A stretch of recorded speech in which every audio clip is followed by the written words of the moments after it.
Keanu Reeves had faced villains, bullets, and betrayal on screen, but nothing could have prepared him for the sting of humiliation delivered at 30,000 feet. And it all started with a simple necklace. It was supposed to be a quiet flight. A quick trip from Los Angeles to New York, first class, discreet, no press, no flashing cameras. Keanu dressed as he always did, low-key. Faded black jeans, a soft gray tee, and a weathered leather jacket. Around his neck, barely visible beneath the collar, hung a necklace. A small silver pendant worn smooth with age. He was one of the first aboard, settling into his seat with a gentle nod to the flight attendant at the door. He didn't expect special treatment. He never did. All he wanted was a peaceful flight and a little quiet before another round of interviews and meetings. That's when she approached. Her name tag read Lauren, and she carried herself with the efficient grace of someone who had worked the skies for decades. But something about her demeanor changed the moment she noticed the man in seat 1A. Not the excitement most would show recognizing a Hollywood icon, more like disapproval. "Would you like a drink before takeoff, mister?" she asked, barely glancing at the manifest in her hand. "Reeves," he said with a warm smile. "Just water, thank you." Lauren nodded curtly, then paused. Her eyes narrowed as they landed on the necklace resting just beneath his collar. "Interesting choice," she muttered, almost to herself.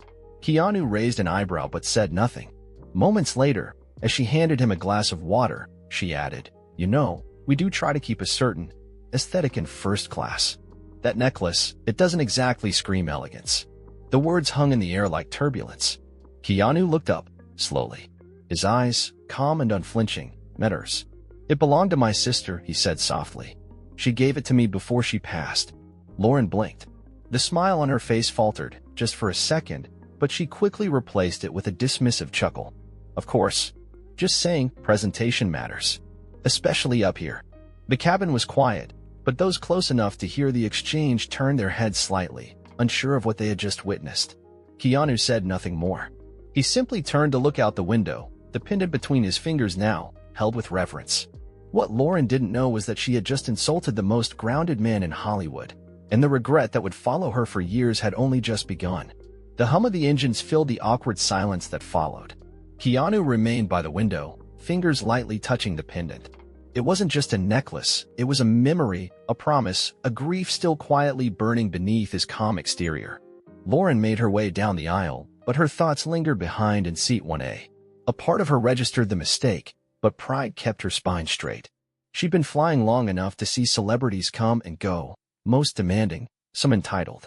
She'd pegged Keanu as just another actor playing humble, and now, in front of a half-filled first-class cabin, she had embarrassed him, and maybe herself. But still, the voice in her head muttered, "It's just a necklace." Behind Keanu, two business travelers whispered, "Did she just insult Keanu Reeves?" Sounded like it. About his necklace? Who does that?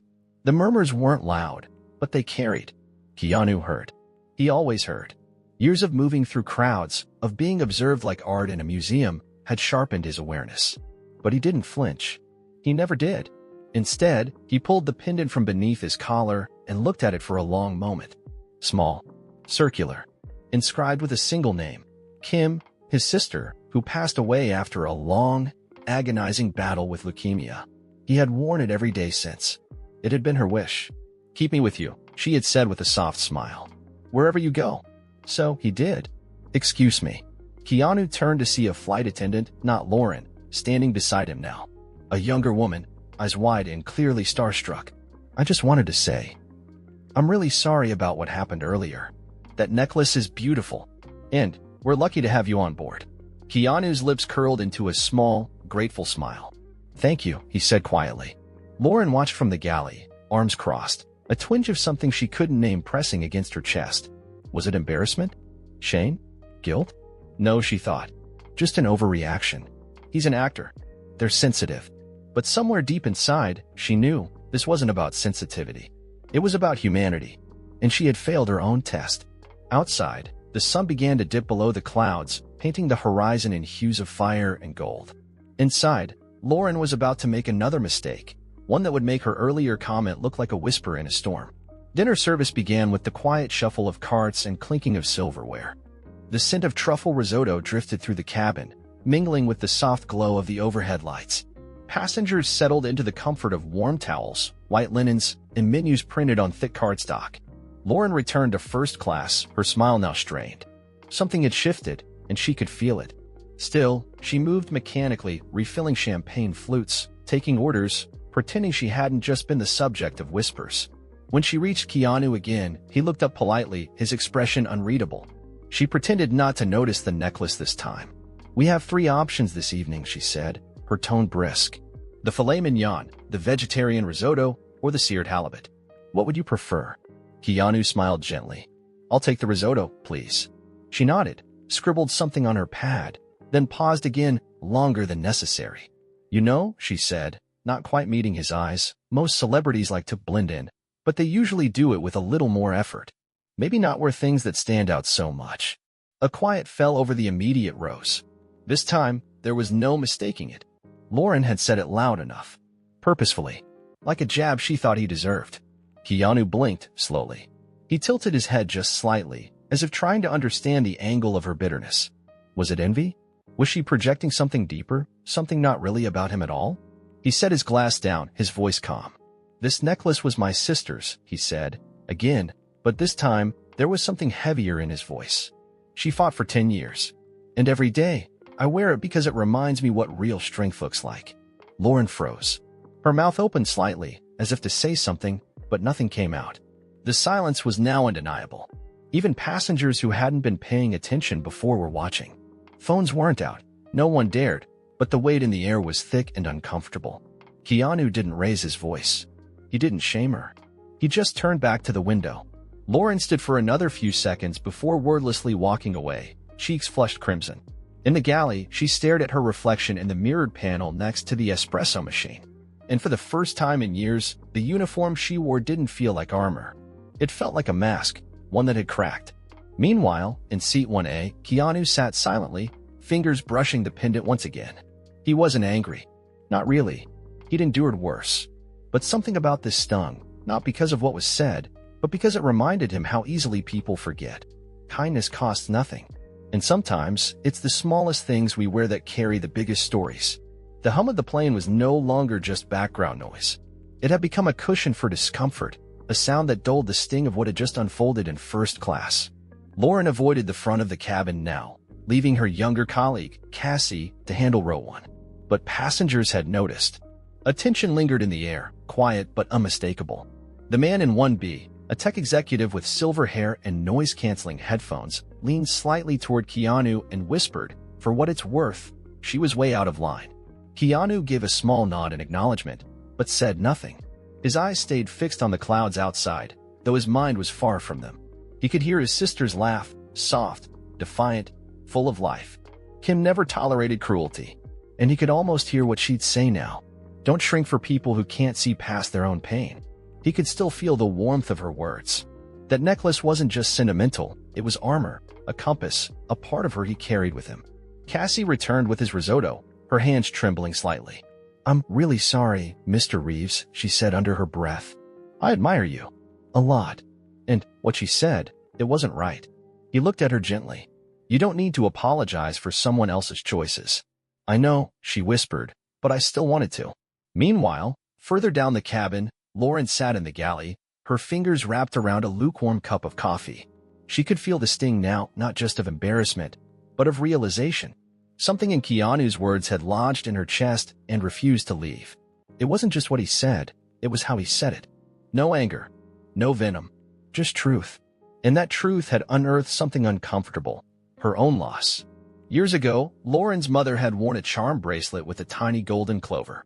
When cancer took her, Lauren had packed the bracelet away in a drawer and tried never to look at it again. It hurt too much. She had learned to put walls around her pain, sharp, judgmental walls. Walls that made her good at her job, and bad at moments like this. The irony stung. She, too, had once held on to something small with great meaning. And today, she had mocked another person for doing the same. In seat 1A, Keanu lifted the fork to his lips, tasting the risotto he'd helped develop for the airline's menu years ago. He still consulted on the flavor notes when time allowed. Funny, he thought, how people see you one way, rich, famous, privileged, but have no idea how many pieces of your soul you give away in silence. The cabin had chosen sides now. Some pretended not to have heard. Others whispered apologies. And a few, like Lauren, were left to reckon with the truth. You don't humiliate a man like Keanu Reeves without discovering something about yourself in the aftermath. The meal service wound down. Plates were cleared, lights dimmed. Most passengers reclined their seats, slipped on eye masks, or flipped through movies. But Seat 1C, an older man in a burgundy sweater and thick glasses, remained upright, quietly watching Keanu. When the moment felt right, he leaned over and spoke gently. "May I ask?" he said, nodding toward the necklace. "It seems like it means something to you." Keanu looked over, the edges of his tired eyes softening. He didn't mind the question. Not from this man. Not after everything else. "It was my sister's," he replied. "She gave it to me before she passed away. I wear it to remember her. She was brave." The man nodded slowly, then reached into his own collar, pulling out a small, faded cloth pouch on a chain. "My wife's wedding ring," he said, his voice thick with memory. "She died 3 years ago. I still carry it. Every day. Just can't bring myself to let it go." Keanu let out a small breath, somewhere between a sigh and a laugh. "Funny how people think these things are for show," he said. "They never guess it's the thing holding you together." The two men sat in quiet understanding. No need for further explanation. No dramatics. Just two strangers in the sky, bound by grief and memory, sharing the invisible weight of love lost. Meanwhile, at the back of the galley, Lauren's composure was unraveling. She had been listening. She hadn't meant to, not at first, but when the man in 1C spoke, she had paused with her tray in hand and just listened. And the conversation pierced something deep. She thought of the drawer in her apartment, the one with her mother's bracelet still hidden inside, untouched since the funeral. She'd buried her grief in professionalism, buried compassion in policy. But that necklace, it had unearthed everything. Suddenly, this wasn't about a famous passenger, or cabin aesthetics, or first-class image. It was about a mistake, a deep one, and a truth she could no longer ignore. She hadn't just embarrassed Keanu Reeves. She had disrespected grief. And grief, she was learning, demands reverence. She took a deep breath and looked down at her reflection in the polished coffee pot. Her own eyes stared back, red-rimmed, tired, human. The cabin lights dimmed further as the aircraft glided into its cruising altitude. An artificial calm settled over the passengers, but inside Lauren, a storm had begun. She gripped the edge of the galley counter, her pulse thudding in her ears. It wasn't just embarrassment anymore, it was shame. The weight of her words echoed louder in memory than they had in real time. It doesn't exactly scream elegance. Presentation matters. What had she been thinking? Across the aisle, Cassie gave her a small, encouraging nod, as if to say you still have time. And maybe, just maybe, she did.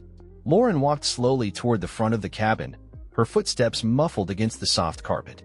She stopped at seat 1A, cleared her throat quietly. "Mr. Reeves," her voice was lower now. Not commanding. Not clipped. Human. Keanu looked up from his book, a worn copy of Letters to a Young Poet. His expression was neutral, but not closed. Lauren stood straighter but kept her tone even. "I wanted to apologize properly. What I said earlier, it was wrong. Not just unprofessional. It was personal. And it had nothing to do with you or your necklace. I shouldn't have said it. And I'm truly sorry." The cabin was quiet, but not because of her volume. Passengers were listening again, not in judgment, but with the curious stillness of those witnessing something real. Keanu studied her for a moment. He could have brushed it off. He could have nodded politely, offered a kind but distant reply, and gone back to his book. But instead, he did something else. He closed the book, set it down, and turned fully toward her. "You know," he said softly, "I've made mistakes like that, too.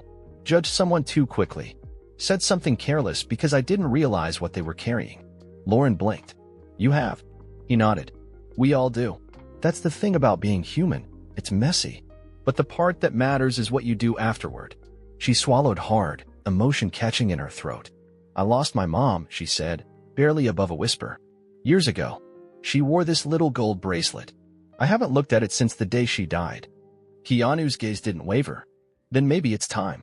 Lauren nodded, slowly. She didn't know what she'd expected from this conversation, maybe forgiveness, maybe indifference, but what she got was gentleness. The kind you don't find in Hollywood. The kind you rarely find anywhere. "Thank you," she whispered. Keanu offered her a small smile. "Take care of yourself." Lauren stepped away, heart pounding. Something inside her had shifted. Not just because she had apologized, but because she had finally seen someone. Not the actor. The man.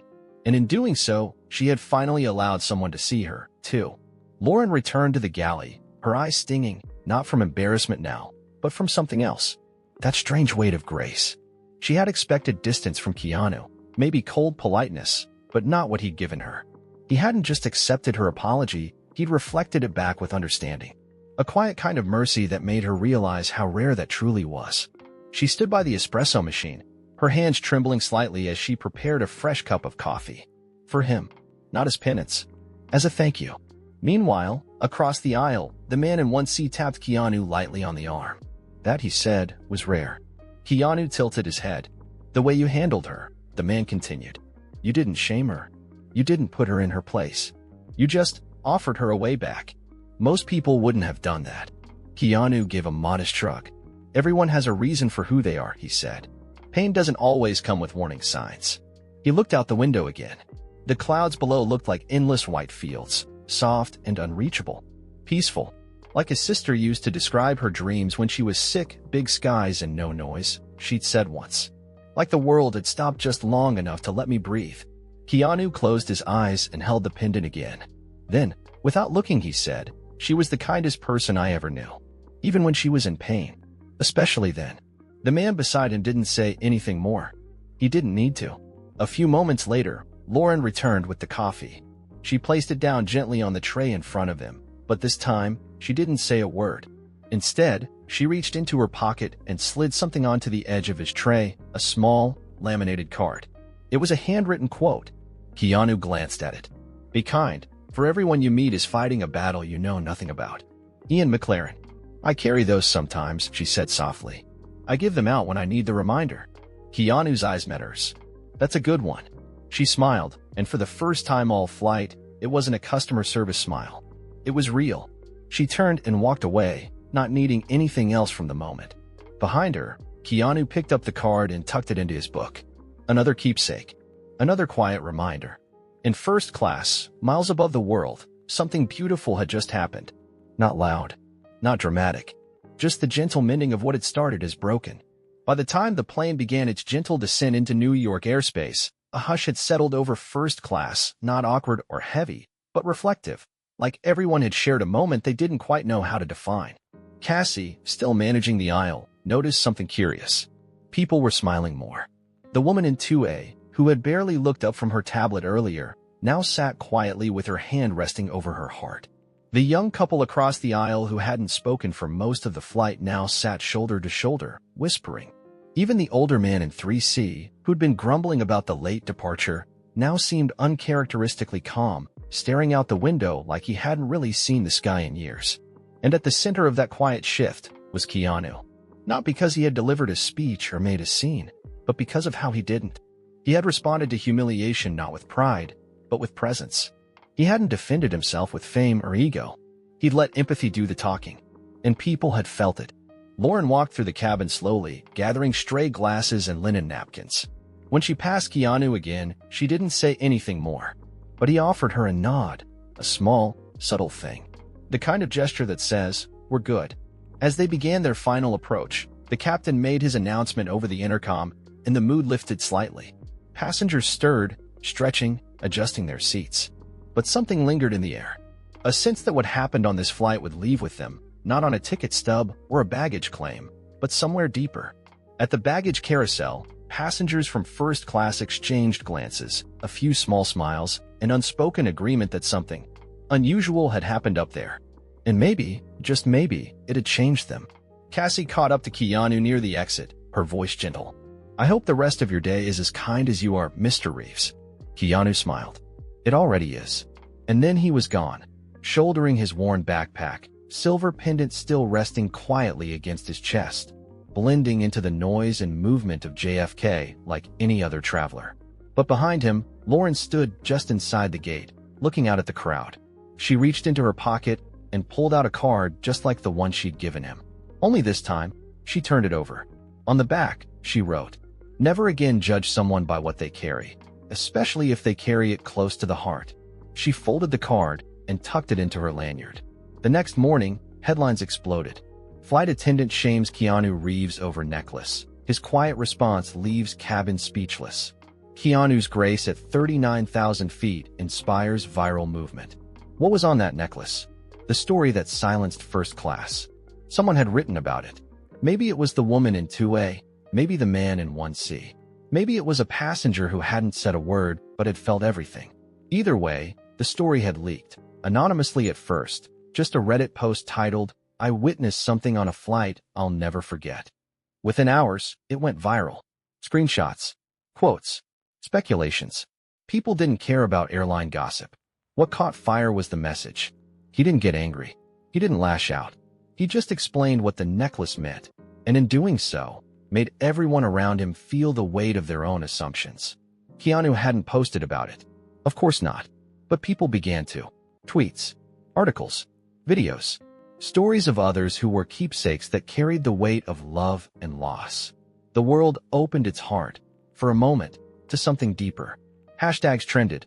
Hashtag the necklace. Hashtag kind like Keanu. Hashtag where your story. Talk shows picked it up. Journalists dug deeper. They found old interviews where Keanu mentioned his sister, Kim, and her battle with leukemia. They found clips of him speaking softly about grief, about loss, about quiet courage.